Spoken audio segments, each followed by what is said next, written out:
বন্যায় এখনো ডুবে আছে দেশের বিভিন্ন স্থান, কিছুটা কমেছে পানি, বেড়েছে বানভাসীদের দুর্ভোগ।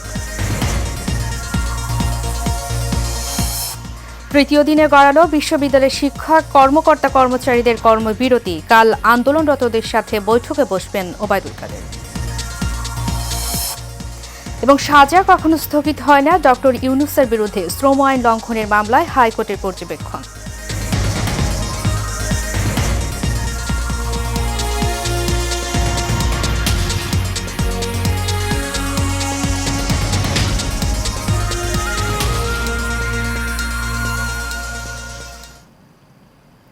স্বাগত এশিয়ান নিউজে। আপনাদের সাথে আছি আমি উর্মি আক্তার। এতক্ষণ শুনছিলেন বিআরবি কেবল ইন্ডাস্ট্রিজ লিমিটেড সংবাদ শিরোনাম। এবারে চলে যাচ্ছি পুরো খবরে। অতিবৃষ্টি ও উজানের ঢলে দেশের উত্তর পূর্বাঞ্চল এখনও পানিতে ডুবে আছে, তবে কিছুটা কমতে শুরু করেছে পানি। তবে পানি কমলেও বাড়তে শুরু করেছে বানভাসীদের দুর্ভোগ। সিলেটের তৃতীয় দফার বন্যায় ফের প্লাবিত হয়েছে জেলার বিভিন্ন গ্রাম। এছাড়া সুনামগঞ্জ, মৌলভীবাজার, নেত্রকোনা ও শেরপুরে নিম্নাঞ্চল প্লাবিত হয়েছে। প্রতিনিধিদের পাঠানো তথ্য ছবিতে বিস্তারিত জানাচ্ছেন শেখ ফাহিম। দেশের উত্তর পূর্বাঞ্চলে অতিবৃষ্টি ও উজানের ঢলে বন্যাপ্রবণ প্রধান প্রধান নদ নদীর পানি বাড়ছে। সারা দেশে ধেয়ে আসছে বন্যা। ইতিমধ্যে 5 নদীর পানি বিপদসীমার উপর দিয়ে বইছে বলে জানিয়েছে বাংলাদেশ পানি উন্নয়ন বোর্ড। এদিকে সিলেটে তৃতীয় দফার বন্যায় ফের প্লাবিত হয়েছে জেলার 97টি ইউনিয়নের 1176 গ্রাম। অন্যদিকে ব্রহ্মপুত্র ও ধরলার পানি বৃদ্ধি পেয়ে বিপদসীমার উপর দিয়ে বইছে। কুড়িগ্রামেও বন্যা পরিস্থিতির অবনতি হয়েছে। শেরপুরের ঝিনাইগাতির মহারশী নদীর পানি বিপদসীমার উপর দিয়ে প্রবাহিত হচ্ছে। কয়েক স্থানে বাঁধ ভেঙে কমপক্ষে 30 গ্রাম পানিবন্দী হয়ে পড়েছে। ঢলের পানি প্রবেশ করেছে উপজেলা শহরের প্রধান বাজার সহ বিভিন্ন অফিস ও বাড়িঘরে। এতে বিপাকে পড়েছে সাধারণ মানুষ। নদীর পারে যে রাস্তাটা আছে এখানেও একটু বৃষ্টি দিলে জলবদ্ধতার সৃষ্টি হয়। শহরের অন্যান্য অঞ্চলে পানি নামিয়ে গেলেও ওইখানকার পানি নামে না। ঘরের মধ্যে পানি, দোকানের মধ্যে পানি, আমরা করতে কি বাড়িতে পারি না। এই যে বাজারে আইসি, বাজার থেকে যদি আমরা নৌকা চালা যাওয়ার কোনো ব্যবস্থা নাই। অপরদিকে সেতু পয়েন্টে ধরলার পানি, পাটেশ্বরী পয়েন্টে দুধকুমারের পানি ও কাউনিয়া পয়েন্টে তিস্তার পানি বৃদ্ধি পেলেও তা এখনও বিপদসীমা অতিক্রম করেনি। Sheikh Fahim, Asian television. অর্থ মন্ত্রণালয়ে জারিকৃত পেনশন সংক্রান্ত প্রজ্ঞাপন প্রত্যাহার, বিশ্ববিদ্যালয়ের শিক্ষকদের সুপার গ্রেডে অন্তর্ভুক্তি এবং শিক্ষকদের জন্য স্বতন্ত্র বেতন স্কেল প্রবর্তনের দাবিতে সারা দেশের মতো তৃতীয় দিনেও অনির্দিষ্টকালের কর্মবিরতি পালন করছে 35টি পাবলিক বিশ্ববিদ্যালয়ের শিক্ষকরা। সকাল থেকে বিশ্ববিদ্যালয়ের ক্লাস পরীক্ষা বর্জন করে এই কর্মসূচি পালন করছেন তারা। শিক্ষকরা বলছেন, সম্প্রতি করা পে স্কেল বাস্তবায়ন বৈষম্যের শিকার হবেন শিক্ষকরা। এর ফলে অভিজ্ঞ শিক্ষকদের সাথে নতুন শিক্ষকদের দ্বন্দ্ব শুরু হওয়ার শঙ্কা রয়েছে। অবিলম্বে এই পে স্কেল প্রত্যাহারের দাবি জানান তারা। এদিকে শিক্ষকদের কর্মবিরতির কারণে ভোগান্তিতে পড়েছেন শিক্ষার্থীরা।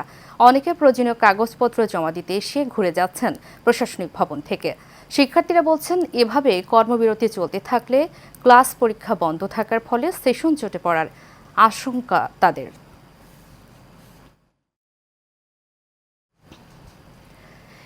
এদিকে আন্দোলনরত শিক্ষক নেতাদের সাথে বৈঠক করবেন আওয়ামী লীগের সাধারণ সম্পাদক, সড়ক ও সেতুমন্ত্রী ওবায়দুল কাদের। আগামীকাল বৃহস্পতিবার সকাল 10টায় এই বৈঠক হওয়ার কথা রয়েছে। বিষয়টি নিশ্চিত করেছেন ঢাকা বিশ্ববিদ্যালয় শিক্ষক সমিতির সভাপতি অধ্যাপক নিজামুল হক ভূঁইয়া। বৈঠকে বিদ্যমান সমস্যার সমাধান বের হয়ে আসবে বলে আশা করেন তিনি।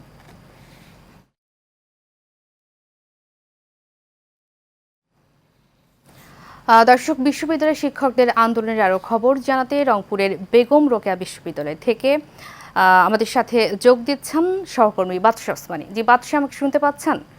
যে বাদশা, বিশ্ববিদ্যালয়ের শিক্ষকদের আন্দোলনের সর্বশেষ কি তথ্য আছে আপনার কাছে, আমাদেরকে জানাবেন। উর্মি, আন্দোলন কিন্তু অব্যাহত। আপনি দেখতেই পাচ্ছেন যে আজকে তৃতীয় দিনের মতো কিন্তু বেগম রোকেয়া বিশ্ববিদ্যালয়ের শিক্ষক মণ্ডলী তারা কিন্তু আজকে সামিনা টেনে বসেছেন। যদি এই দাবি আদায় না হয়, তারা যেভাবে বসেছেন আমরা দেখছি যে অবশ্যই এই যৌক্তিক দাবি আদায় হবে, এমনটি শিক্ষক মণ্ডলীর পক্ষ থেকে আমাদেরকে জানানো হয়েছে। তবে আজকে কথা বলবো আমরা আবারও বেগম রোকেয়া বিশ্ববিদ্যালয়ের শিক্ষক সমিতির সাধারণ সম্পাদক, ওনারা এসেছেন। আসলে দাবি দেওয়া যদি না মানে সরকার, বা কতটুকু ওনারা আশ্বাস পেয়েছেন এই বিষয়ে যদি একটু বলেন যে আপনার দাবি দেওয়া কতটুকু, আপনারা সরকার যদি আপনাদের দাবি দেওয়া না মানে সেক্ষেত্রে কী করবেন, বা অন্য আন্দোলনে যাবেন কিনা, আর কিছু যদি থাকে একটু। আচ্ছা, ধন্যবাদ আপনাকে। আমরা এখন পর্যন্ত কোনো আশ্বাস পাইনি। গতকাল জাতীয় পেনশন কর্তৃপক্ষ একটা সংবাদ মাধ্যমের জন্য একটা মানে পত্র দিয়েছে, যেটি ভুলে ভরা, এবং এটি শিক্ষকদের কাছে আবারও অন্যদের কাছে শিক্ষকদের হেয় করার একটা হীন উদ্দেশ্য আমি মনে করি। এবং যে তুলনাগুলো করা হয়েছে, এই তুলনাগুলো একেবারেই অসামঞ্জস্যপূর্ণ। এবং আমাদের আন্দোলন তো আজকে তৃতীয় দিনের মতো, আমরা এখনও সর্বাত্মক আন্দোলনে আছি। আমরা যদি কোনো ফলাফল না পাই, ইতিবাচক কোনো আমরা যদি সাড়া না পাই, হয়তোবা এরপরে আমাদের সঙ্গে মানে কর্মকর্তা কর্মচারীরাও যুক্ত হতে পারে। সব কিছু মিলে আমরা সর্বাত্মক কর্মসূচিতে যাব। আমরা দেখেন 13 মার্চ যখন অর্থ মন্ত্রণালয় প্রজ্ঞাপনটা জারি করে, তারপরের থেকে 13 মার্চ থেকে আমরা 30শে জুন লাগাতারভাবে আমরা অর্থ মন্ত্রণালয়, শিক্ষা মন্ত্রণালয়, সংশ্লিষ্ট মন্ত্রণালয়গুলোতে আমরা আমাদের মেসেজ পৌঁছে দেওয়ার চেষ্টা করেছি যে যদি 1 জুলাইয়ের মধ্যে কোনো আমরা এই যে প্রত্যয় স্কিম বিশ্ববিদ্যালয়ের শিক্ষকদের জন্য সেটি প্রত্যাহার করা না হয়, আমরা সর্বাত্মক আন্দোলনে যাব। অর্থাৎ গত 3 থেকে 3.5 মাস ধরে আমরা এই মেসেজটি সংশ্লিষ্ট মন্ত্রণালয়গুলোকে দেওয়ার চেষ্টা করেছি, কিন্তু শিক্ষা মন্ত্রণালয় ছাড়া অন্য কোনো মন্ত্রণালয় এটি কর্ণপাত করেননি। বরঞ্চ আমাদের কাছে মনে হয়েছে তারা আমাদেরকে একটু বিব্রত করেছেন বটে। আমরা আর বিব্রত হতে চাই না। আমরা এখন সরাসরি শিক্ষা মন্ত্রণালয় এবং মাননীয় প্রধানমন্ত্রীর হস্তক্ষেপ কামনা করি। ওনারাই পারেন আমাদের এই দাবি, যেটি হচ্ছে প্রত্যয় স্কিম বাতিল, এটা মেনে নিতে। ধন্যবাদ। জি, ওনাকে ধন্যবাদ। আসলেই বলেছেন যে ওনারা কিন্তু 13 মাস ধরে যে কথাটা জানিয়ে এসেছেন, এখানে অর্থ মন্ত্রণালয় থেকে শুরু করে শিক্ষা মন্ত্রণালয়, এখানে প্রধানমন্ত্রী যদি হস্তক্ষেপ করে তাহলেই কিন্তু এই সমস্যার সমাধান হতে পারে, এমনটি এখানকার শিক্ষক নেতারা জানিয়েছেন। তবে আপনি জানেন যে সারা দেশে কিন্তু যে 36টি বিশ্ববিদ্যালয়, বেসরকারি বিশ্ববিদ্যালয় যেভাবে তারা আন্দোলন করছেন, আসলে তাদের যৌক্তিক দাবি নিয়ে তারা আন্দোলন করছেন, এমনটি তারা বারবার বলেছেন যে এই দাবি যদি না মানে পরবর্তীতে তারা আরও যে এখানে শিক্ষক থেকে শুরু করে সাধারণ কর্মচারী সবাইকে নিয়ে তারা বৃহৎ আন্দোলন করে তুলবেন, এমনটি তারা জানিয়েছেন। উর্মি। জি বাদশাহ, ধন্যবাদ আপনাকে। দর্শক, রংপুরের বেগম রোকেয়া বিশ্ববিদ্যালয় থেকে আমাদের সাথে যুক্ত ছিলেন আমাদের সহকর্মী বাদশাহ ওসমানী। চলে যাচ্ছি পরবর্তী প্রসঙ্গে। শ্রম আইন লঙ্ঘনের অভিযোগে দায়ের করা মামলায় ডক্টর ইউনূসের 6 মাসের সাজা শ্রম আপিল ট্রাইব্যুনালে স্থগিতের আদেশ বাতিলের রায় প্রকাশ করেছেন হাইকোর্ট। রায়ে বলা হয়, সাজা কখন স্থগিত হয় না। বিচারপতি মোহাম্মদ নজরুল ইসলাম তালুকদার ও বিচারপতি কাজী ইবাদত হোসেনের হাইকোর্ট বেঞ্চ 50 পৃষ্ঠার এই রায় প্রকাশ করেছেন। এর আগে গত 18 মার্চ শ্রম আইন লঙ্ঘনের অভিযোগে দায়ের করা মামলায় ডক্টর ইউনূসের 6 মাসের সাজা ও দণ্ড শ্রম আপিল ট্রাইব্যুনালে স্থগিতের আদেশ বাতিল করেন হাইকোর্ট। ফলে ডক্টর ইউনূসের 6 মাসের সাজা চলমান থাকবে বলে রায় দেয় আদালত।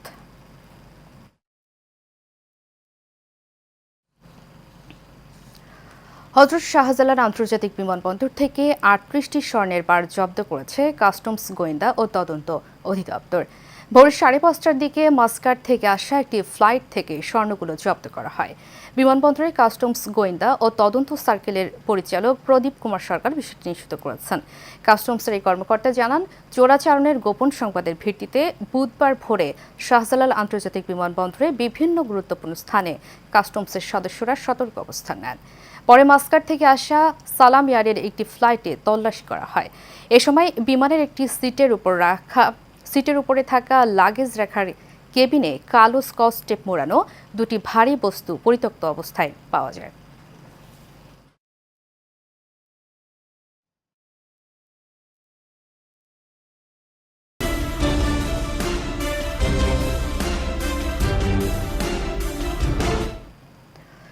রূপায়ণ গ্রুপের উদ্যোগে সিলেটের দক্ষিণ সুরমায় 2500 বন্যার্ত পরিবারের মধ্যে খাদ্য সামগ্রী বিতরণ করা হয়েছে।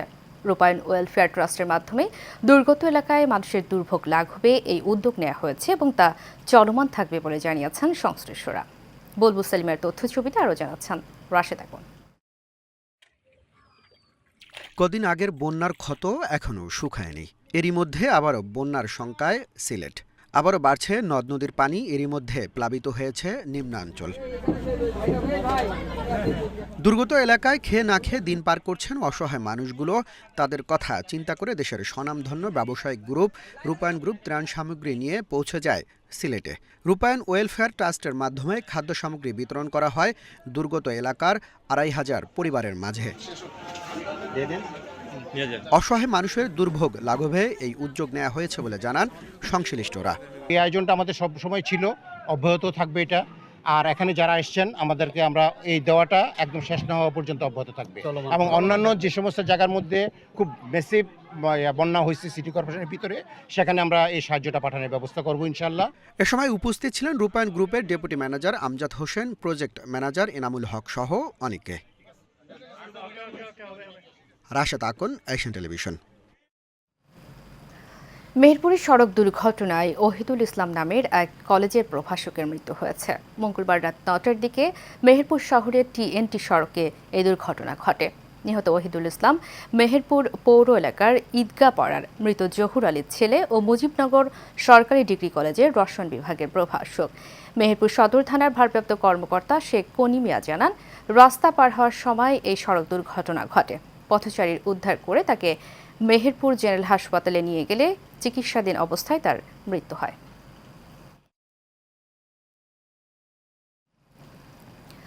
গাইবান্ধায় বাস মোটরসাইকেল সংঘর্ষে নাফিজ শাহরিয়ার আকাশ নামে এক যুবকের মৃত্যু হয়েছে।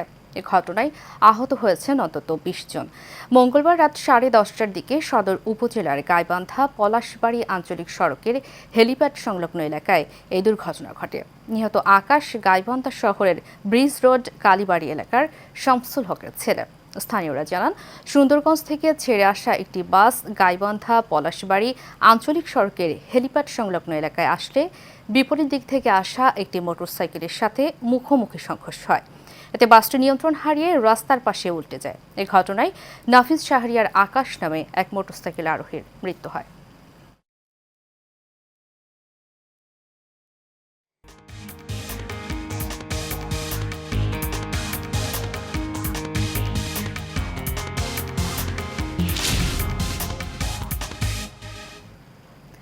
এবারে আন্তর্জাতিক প্রসঙ্গ।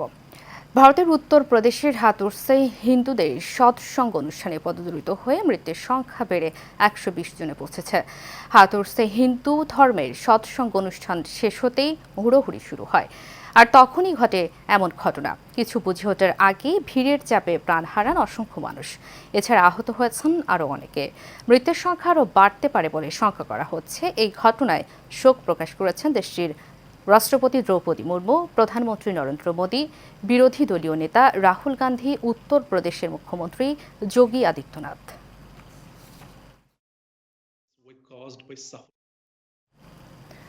ফিলিস্তিনের অবরুদ্ধ গাজা উপত্যকায় পূর্ণ যুদ্ধবিরতি হলে ইসরায়েলের সঙ্গে লড়াই বন্ধ করে দেবে লেবাননের প্রতিরোধ যোদ্ধা দল Hezbollah.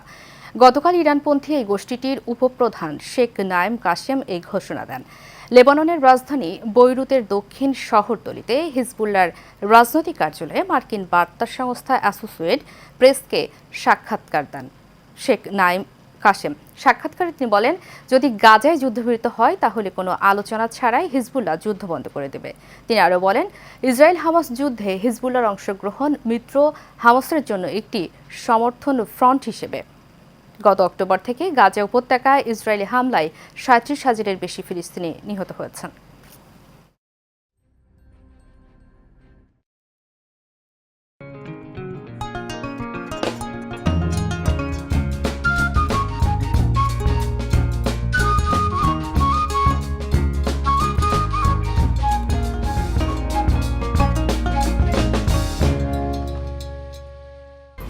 HM Expert B500 CWR স্বাধীনতার সুবর্ণ জয়ন্তীতে নতুন বাংলাদেশ গড়ার প্রত্যয়।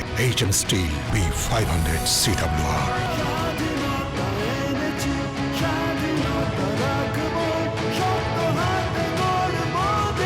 HM Steel। গত ৫ দিন ধরে টানা বৃষ্টিতে ভোগান্তিতে পড়েছে চট্টগ্রামবাসী। পতেঙ্গা আবহাওয়া অফিস সূত্রে জানা যায়, সক্রিয় মৌসুমি বায়ুর প্রভাব ও বায়ুচাপের তারতম্যের কারণে আগামী ৫ জুলাই পর্যন্ত টানা বৃষ্টি হতে পারে। এদিকে নগরের বিভিন্ন এলাকায় ঘুরে দেখা গেছে নিচু এলাকার কোথাও কোথাও সৃষ্টি হয়েছে জলাবদ্ধতা। আবহাওয়া অফিস জানায়, গত ২৪ ঘন্টায় চট্টগ্রামে ৯৭ মিলিমিটার বৃষ্টি রেকর্ড করা হয়েছে।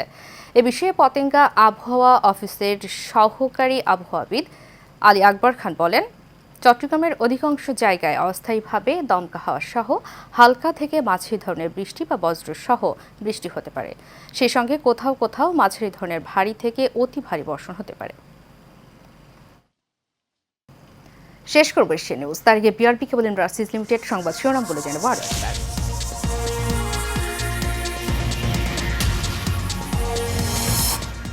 বন্যায় এখনও ডুবে আছে দেশের বিভিন্ন স্থান, কিছুটা কমেছে পানি, বেড়েছে বানবাসীদের দুর্ভোগ। তৃতীয় দিনে গড়ালো বিশ্ববিদ্যালয়ের শিক্ষক কর্মকর্তা কর্মচারীদের কর্মবিরতি, কাল আন্দোলনরতদের সাথে বৈঠকে বসবেন ওবায়দুল কাদের। এবং সাজা কখনো স্থগিত হয় না, ডক্টর ইউনূসের বিরুদ্ধে শ্রম আইন লঙ্ঘনের মামলায় হাইকোর্টের পর্যবেক্ষণ।